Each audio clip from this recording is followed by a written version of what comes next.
Jolia Barreto na palaban nga ba sa pagmamahal ni Joshua Garcia?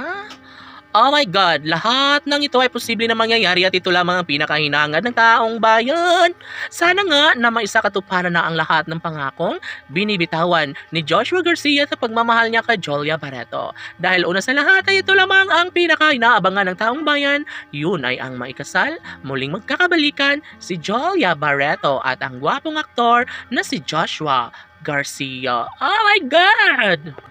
Sadyang maligaya na ang puso ni Jolia dahil sa pagmamahal ng gwapong aktor na si Joshua Garcia. Anong lungkot ang nadarama ng mga bashers ng Joshua Love Team dahil hindi nila patunayan sa buong daigdig na wala ng pag-asa pa na magkakabalikan muli si Jolia Barreto at ang gwapong aktor na si Joshua Garcia. Anong lungkot ang nadarama kapag walang kasal na magaganap sa Joshua Love Team? Oh my God! Hindi po pwede na mangyayari na maisakatuparan ang pagkakahiwalay ng Joshua Love Team.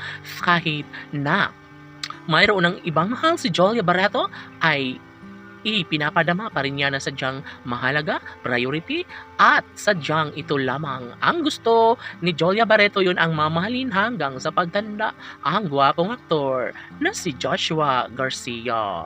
Oh my God, wala nang makapaghihiwalay sa Joshua Love Team, lalo na at hanggang ngayon ay mas nagkaroon ng kulay, nagkaroon ng malaking posibilidad na mangyayari at maisakatuparan din bandang huli ang isa sa pinakahinahangad at pangarap ng taong bayan. Sana'y maiwaksi na ang mga puot at galit sa mga puso't damdamin ng dalagang si Catherine at ang Jolia Barreto at ang gwapong aktor na si Joshua Garcia. Sobrang love na love nila ang isa't isa, kaya kahit ano pa ang mangyayari ay natural na gawin nilang makatotohanan ang lahat sa kanilang pagmamahalan. Sa puntong ito, hindi na bago pa para sa kanilang mga taga-subaybay ang sukuan pa ang relasyong tunay ng Joshua Love Team.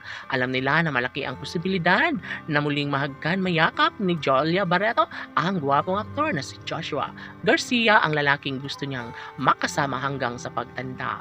Mananatili umano ang kanilang pangako pagmamahal sa isa't isa na talaga nga namang pinaka-inaabangan ng taong bayan. Siyempre, ang lahat ng ito ay nagkaroon ng malaking posibilidad na mangyayari at magkaroon ng habang buhay na pagmamahalan sa relasyong tunay ni Jolia at Joshua. Tanong ng mga netizens, AMG. Karapatan nga ba ni Jolia Barreto ang ipagpatuloy ang kanyang pagmamahal para sa gwapong aktor na si Joshua Garcia? Well, sila naman talaga ang tunay na nakatadhana, kaya kahit ano pa ang gagawin ng mga bashers ay hanggang doon na lang umano sila dahil ang totoo ay sobrang love na love nila ang isa't isa ni Joshua at Jolia. Laman!